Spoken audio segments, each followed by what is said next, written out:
A'udzu billahi minasyaitonir rajim. Bismillahirrahmanirrahim. Assalamualaikum warahmatullahi wabarakatuh. Alhamdulillahi rabbil alamin wa bihi nasta'inu ala umurid dunya waddin. Wassalatu wassalamu ala sayyidina Muhammadin wa ala alihi wa sahbihi wa barik wasallim ajma'in.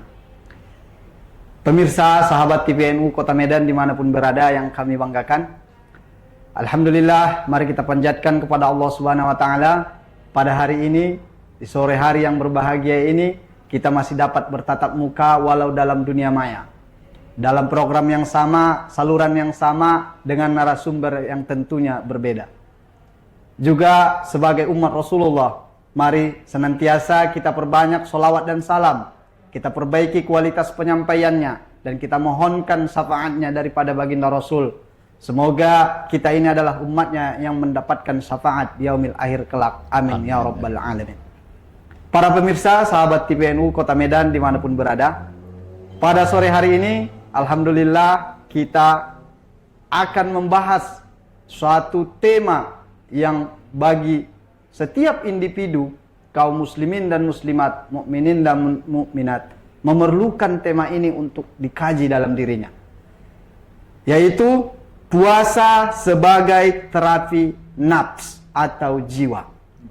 Tentunya untuk membahas apa yang menjadi bahasan di dalam tema ini, pada sore hari ini alhamdulillah kita kedatangan tamu yang mulia, Bapak Profesor Dr. Muzakir MAG, yang juga merupakan Wakil Rais Pengurus Wilayah Nahdlatul Ulama Sumatera Utara, dan juga sebagai Wakil Rektor 4 Universitas Islam Negeri Sumatera Utara, dan juga yang mulia merupakan guru besar di dalam ilmu tasawuf. Oleh karena itu, para pemirsa sahabat TVNU Kota Medan dimanapun berada, mari kita sapa narasumber kita hari ini, Bapak Profesor. Assalamualaikum Prof. Waalaikumsalam warahmatullahi wabarakatuh. Apa kabar hari ini Pak Prof? Alhamdulillah, saya sehat semuanya. Alhamdulillah. Tadi nggak macet di jalan menuju ke sini kan Prof? Alhamdulillah hari ini lancar. Lancar jaya. Ya. Alhamdulillah. Baik para pemirsa, sahabat TVNU Kota Medan dimanapun berada, tentunya seperti yang sudah diantarkan tadi, tema ini sangat perlu untuk kita resapi, untuk kita pahami, dan tentunya untuk kita terapkan dalam kehidupan. Tetapi marilah kita senantiasa berada di layar kaca menyaksikan tayangan ini sampai dengan tuntas dan selesai. Oleh karena itu, mempersingkat waktu, mari kita sambut dan dengarkan penjelasan dari Bapak Profesor Dr. Muzakir MAG kepada ayahanda, kami persilakan. Baik, terima kasih Adinda Ustadz ya. Bismillahirrahmanirrahim. Assalamualaikum warahmatullahi wabarakatuh. Waalaikumsalam warahmatullahi wabarakatuh. Alhamdulillahi rabbil alamin.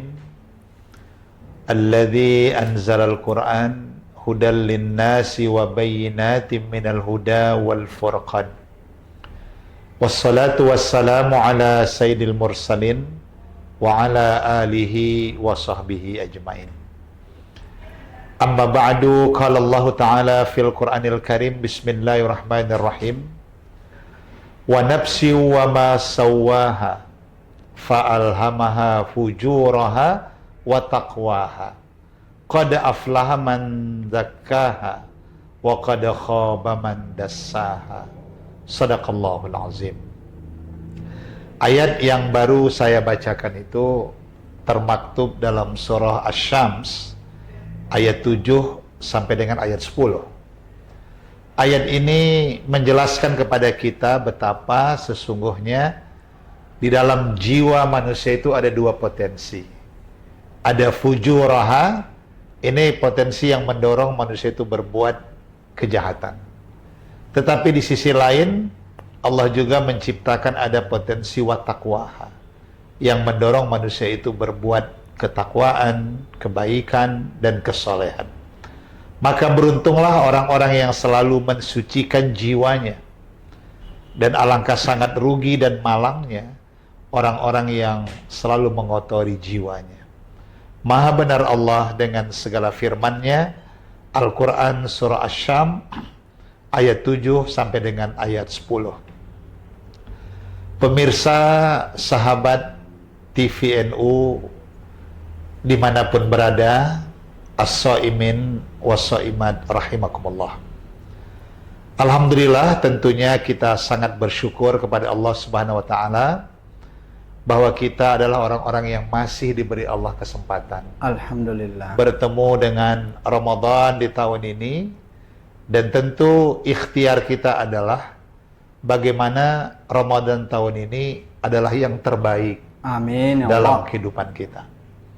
Karena sesungguhnya puasa Ramadan yang kita jalani bukan sekedar kita untuk tidak makan dan tidak minum, tapi lebih daripada itu adalah bagaimana puasa Ramadan ini menjadi terapi, terutama terapi terhadap nafs atau dimensi jiwa kita.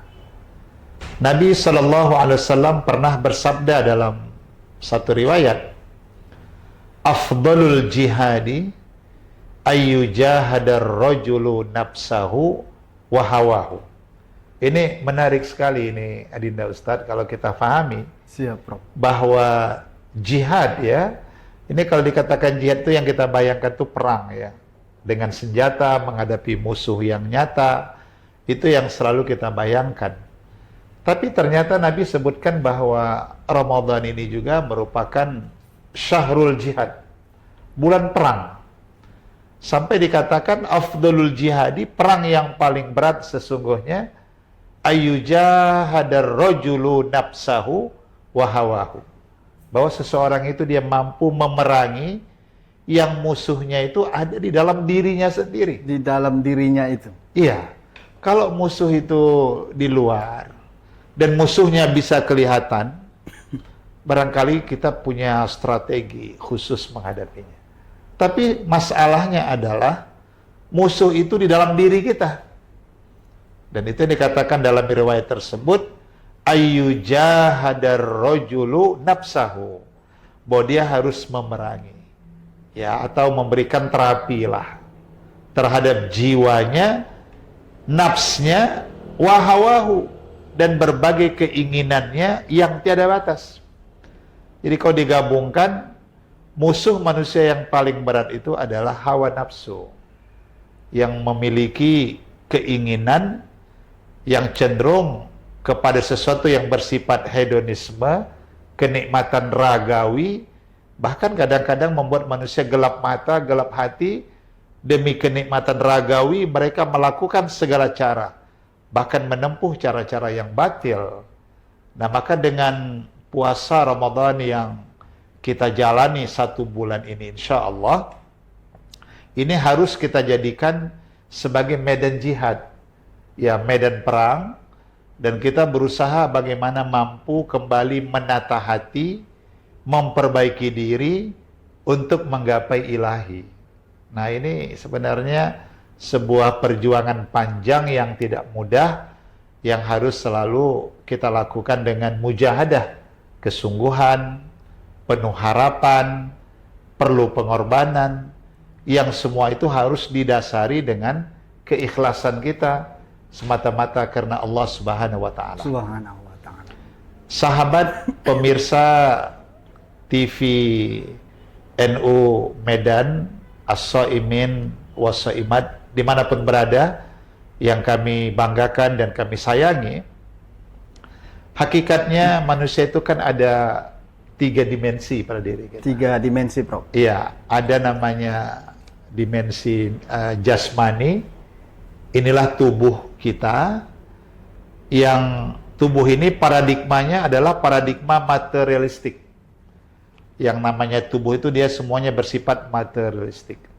Ya, tubuh ini kepingin punya pakaian yang bagus, punya perhiasan yang bagus, punya kendaraan yang bagus, tempat tinggal yang nyaman. Jadi yang namanya jasmani ini cenderung kepada sesuatu yang menyenangkan dan mengenakkan. Makan yang enak, tidurnya nyenyak, punya pasangan yang membahagiakan, itu semuanya disebut dengan dimensi jasmani. Dimensi jasmani. Tetapi harus kita sadari Hidup ini bukan sekedar memenuhi kebutuhan jasmani saja. Ini nanti kita khawatir, Imam Al-Ghazali katakan itu dengan mengutip Al-Quran, kalau hidup ini hanya sekedar untuk kenikmatan ragawi, manusia itu sudah sama kal an'am, seperti kawanan hayawan yang hidupnya hanya untuk makan, minum, kawin, punya keturunan, senang-senang saja. Tapi hakikatnya kehidupan itu bukan sebatas itu. Tapi lebih daripada itu, pada diri kita ada dimensi namanya nafsani. Nah, dimensi jiwa. Nah, jadikan Ramadan ini sebagai terapi jiwa tadi. Selain terapi jasmani. Nah, biasanya kita dengan puasa ini kan lebih sehat ya. Biasanya Prof, Biasanya alhamdulillah. lebih sehat. Jantung lebih stabil, Jadi normal ya Prof. ya walaupun kadang-kadang menjelang hari raya denyut jantung terganggu juga ya, karena terlalu banyak barangkali belanja online ya, untuk persiapan hari raya. Tetapi memang secara umum dengan kita berpuasa itu tubuh akan lebih fresh dia, lebih segar, dan terjadinya proses-proses penyegaran, refresh terhadap hormon dan sel-sel saraf pada tubuh kita. Itu secara jasmani. Tapi secara nafsani, ini yang harus sebenarnya kita lakukan dalam melaksanakan ibadah saum Ramadan.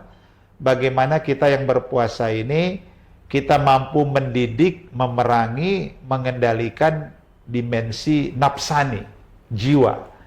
Yang jiwa itu ada 3 komponen di dalamnya. Yang mana nafsani kita? Yang pertama itu akal. Yang kedua hati, dan yang ketiga hawa nafsu. Jadi puasa Ramadan dan seluruh rangkaian ibadah di dalamnya, termasuk qiyamul lailnya, tadarusnya, salat-salat wajib, salat-salat sunnahnya, zikirnya, sedekahnya, harus memang bagaimana mampu kita untuk menjadikan itu terapi. Selain jasmani tentu nafsani. Berarti yang harus kita terapi itu akal, kita terapi hati, kita terapi hawa nafsu. Sehingga hidup kita akan lebih tertib, menjadi manusia yang memiliki kesadaran, manusia yang memiliki etika moral. Itu akan terwujud kalau sudah diterapi nafsaninya, yang dimulai tentu dari akal. Nah, karena dalam konsep hidup ini, kita juga harus melakukan hibzu al-akal. Ini kita jaga nih akal ini, supaya dia berpikir yang positif, tidak memandang sesuatu dengan berpikir negatif, penuh kecurigaan kepada orang lain. Tapi coba kita berpikir yang positif. Kemudian kita lebih banyak bisa kesempatan bagaimana mencerdaskan akal. Jadi dalam Quran itu ada 3 kecerdasan kan? Kecerdasan Ada, dalam Al-Quran. ya, kecerdasan akal itu yang disebut dengan ulin nuha. Ada kecerdasan hati itu yang disebut dengan ulil absar. Dan integritas keduanya, cerdas akal, cerdas hati, cerdas fisik, bahkan itu yang disebut dengan ulil albab. Maka kalau kita jadikan puasa ini sebagai mujahadah, ya, jihad dan terapi terhadap dimensi nafs, insya Allah akan lahir manusia-manusia terbaik. Itu yang disebut dengan manusia takwa. Takwa, seperti yang di akhir ayat puasa itu ya Prof. Benar, la'allakum tattaqun. Jadi la'allakum tattaqun itu kan, la'alla itu kan sebuah proses panjang ya, bagaimana dengan segala mujahadah kita di Ramadan ini, kita mencapai derajat tertinggi yang disebut dengan takwa. Nah, dimulai tadi dengan bagaimana kita jadikan terapi ya puasa ini terhadap akal, termasuk kita hindarin makanan, minuman yang apalagi bisa merusak akal kita. Kita hindari narkoba, ya tentu kita juga hindari minuman keras dan zat-zat yang bisa melumpuhkan ini kecerdasan pada akal manusia itu. Nah, kedua, selain terapi terhadap akal, yang kedua terapi terhadap kalbu, hati. Nah, karena manusia itu juga sangat ditentukan oleh hatinya.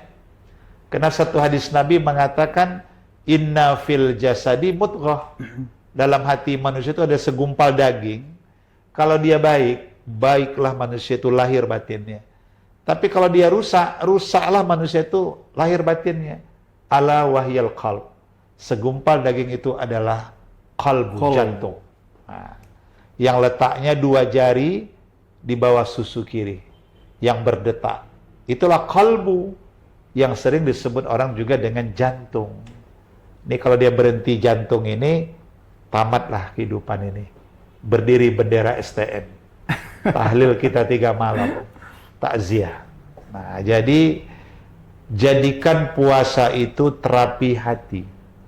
Bersihkan dari segala penyakit hati. Para ulama-ulama sufi itu mengajarkan ada yang disebut dengan tahalli, tajalli. Tahalli itu maknanya bersihkan hati dari segala penyakit hati. Ini banyak nih penyakit-penyakit nih, karena di hati ini bisa menjadi fi qulubihim maradun, dia bisa jadi penyakit. Khatamallahu ala qulubihim, dia bisa tertutup, bahkan bisa membatu, bahkan lebih keras daripada batu. Kal hijarah au asyaddu qaswah. Maka kalau tidak diterapi, nanti manusia itu bisa hidup tanpa hati. Kalau manusia sudah tidak memiliki hati, dia bisa menjadi manusia yang mati rasa. Kalau sudah mati rasa, akhirnya akan hilanglah kesadaran pada diri manusia itu. Nah, ini kesempatan bagi kita, momentum yang luar biasa Ramadan ini, kita bersihkan itu dengan istilahnya tadi tahalli. Hilangkan sifat-sifat buruk. Hilangkan kesombongan, kita ganti dengan tawadu, kerendahan hati. Hilangkan keserakahan, kita ganti dengan qanaah.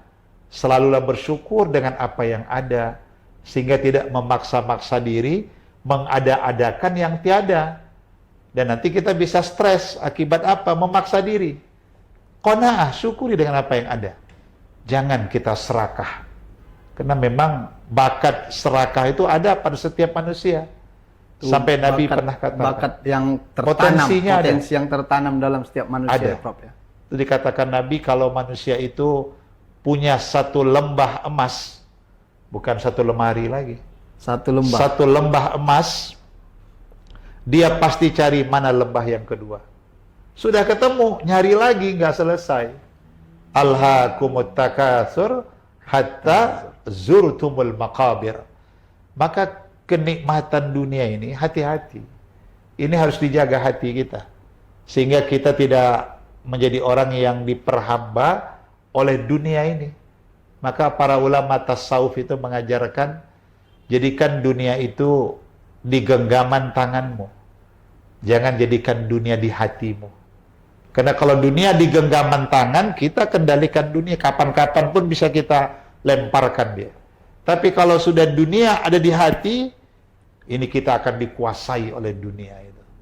Nah, maka lewat puasa Ramadan, jadikan terapi, hilangkan kesombongan, hilangkan keserakahan, ganti dengan sifat qanaah, bersyukur aja dengan yang ada. Dan satu lagi, terapi terhadap kedengkian. Ini penyakit S4 ini, Adinda Ustadz. S4. Pernah dengar ya? Belum pernah kepanjangan. Susah melihat orang senang, senang melihat orang susah. Orang dapat rezeki, dia demam 22 malam.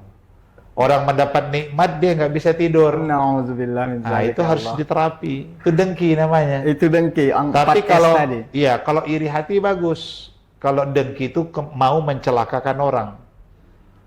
Tapi kalau iri, jadi motivasi. Bahkan dibolehkan dalam 2 hal. Kita iri melihat orang berilmu, dan memotivasi kita ingin berilmu seperti dia. Dan tidak mencelakakan orang. Kita iri melihat orang yang suka bersedekah, memotivasi kita bahwa kita pun bisa bersedekah. Itu iri hati, positif. Positif. Tapi kalau nilainya. dengki, itu negatif. Dia ada kecenderungan, kalau orang ini dagangannya laris, gimana biar nggak laku? Akhirnya main santet dia, main dukun dia, terakhir kena rasa ilahi di ujung hidupnya. Akibat melakukan kesyirikan.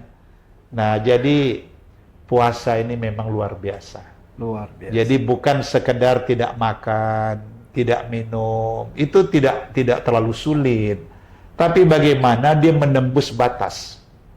Selain jasmani, tapi juga nafsaninya yang harus dipuasakan. Akal dikendalikan dari berpikir yang negatif, hati dikendalikan dari sifat-sifat tercela. Dari tahalli berubah dia menjadi tahalli.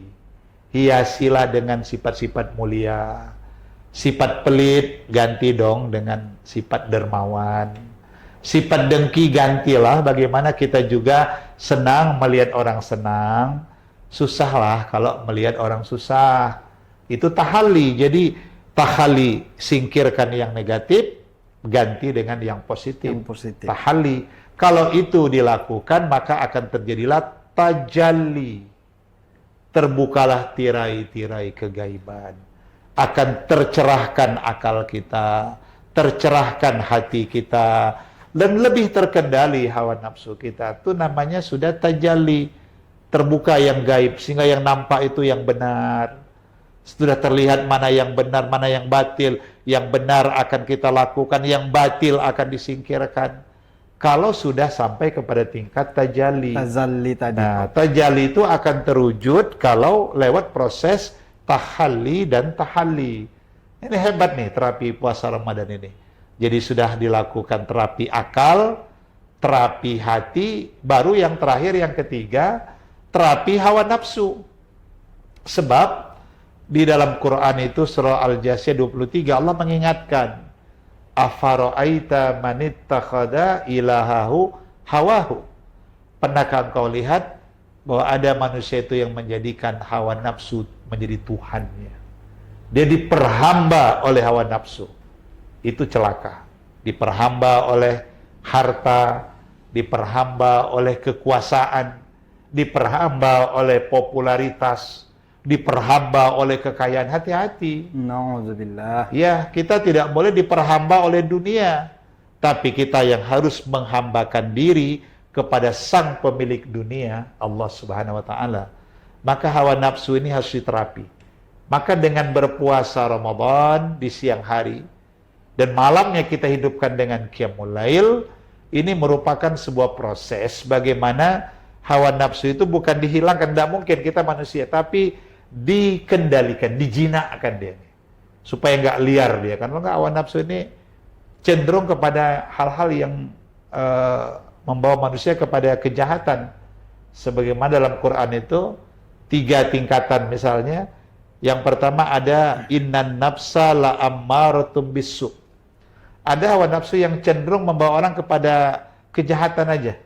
Dia mau kaya tapi main judi. Dia mau kaya tapi melakukan korupsi. Dia mau kaya tapi mengambil hak orang lain. Itu kerja nafsu. Jadi nafsu itu seperti predator itu. Mesin-mesin pembunuh yang nekat berbuat apa saja. Itu nafsul la ammaratum bisu. Ini yang harus kita terapi. Illa ma rahima rabbi, kecuali hawa nafsu itu disayangi Allah, diberi rahmat oleh Allah, artinya nafsu itu dikendalikan. Ini yang sedang kita kendalikan. Dengan kita berpuasa, kita tahan tidak makan, tidak minum, menahan panca indera, bahkan menjaga hati, mengendalikan diri. Itu ada singkatan, Adinda Ustaz. Ada singkatan lagi Pak Prof. Jamu jati kendi. Jamu jati kendi. Jamu jaga mulut. Jangan bicara sembarangan, jangan berkata-kata kasar, jangan nyebarin fitnah, ghibah, gosip. Jaga makan, jangan berlebihan, itu jamu. Jamu. Baru jati, jaga hati. Singkirkan tadi penyakit-penyakit hati. Baru kendi, kendalikan diri, kendalikan hawa nafsu. Itu yang luar biasa terapi puasa Ramadan. Jadi kita terapi dari nafsul la ammaratum bisu, nafsu yang cenderung kepada yang jahat, ini dikendalikan menuju nafsul lawamah. Dalam Quran surah Al-Qiyamah itu di ayat 1 sampai 2. Wala uqsimu bin nafsil lawamah, itu aku bersumpah demi hawa nafsu yang penuh penyesalan. Jadi kalau kita terapi nafsul la ammarah bisu, dia berubah menjadi lawamah, jiwa penyesalan. Nah, ini sudah mulai ada rasa. udah mulai rasa takut, udah mulai ada rasa malu, saraf-saraf malu udah hidup nih. Udah mulai nggak berani berbuat yang batil, udah mulai ngerim lah dikit, udah nggak lagi speednya nggak kencang kali berbuat kejahatan. Udah mulai nyadar ini, udah mulai cari masjid, nah udah mulai cari Quran. Lawamah, ini terapi ini. Jadi mulai ada jiwa penyesalan. Baru pada puncaknya adalah nafsul mutmainnah. Itu di surah Al-Fajr ayat 27-28. Bagaimana kita memiliki nafsul mutmainnah, jiwa yang tenang.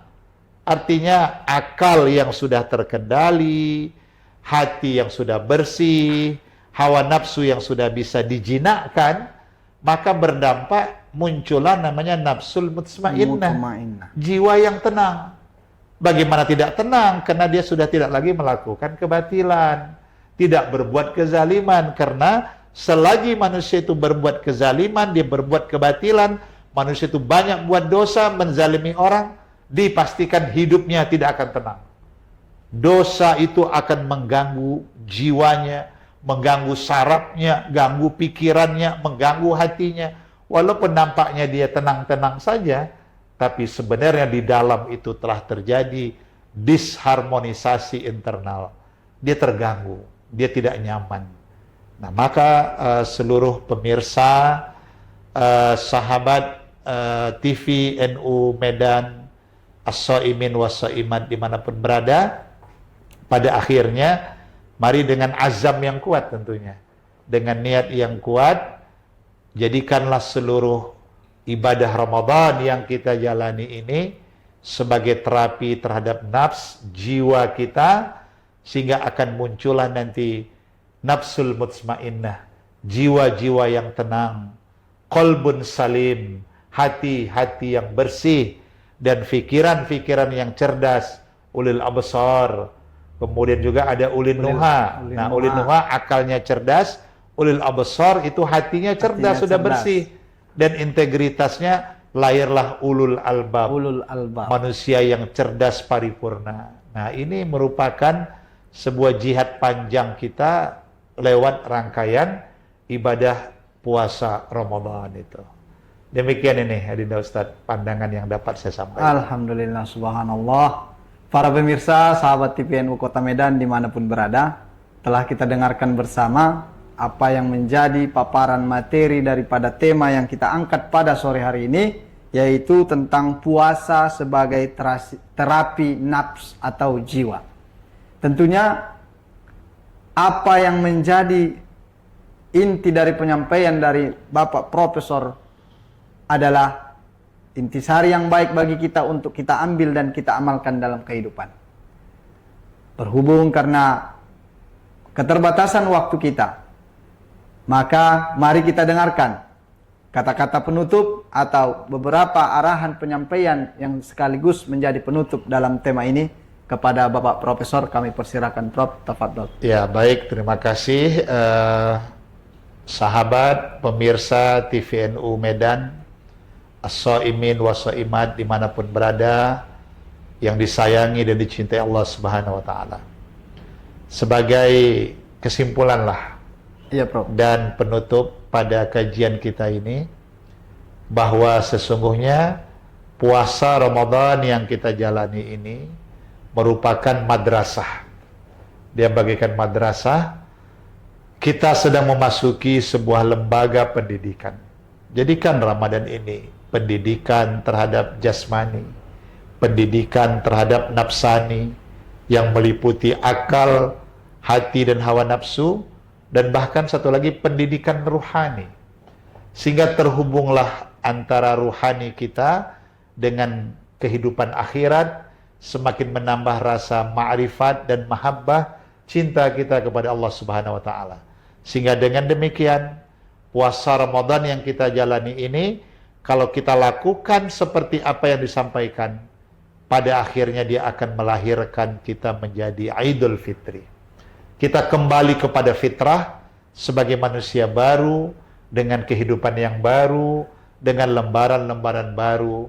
Itulah manusia takwa, karena dia telah melewati mujahadah panjangnya dengan jihadnya, terutama dalam mengendalikan nafs dalam kehidupannya. Demikian Semoga bermanfaat bagi kita semuanya. Baik Pak Prof, terima kasih.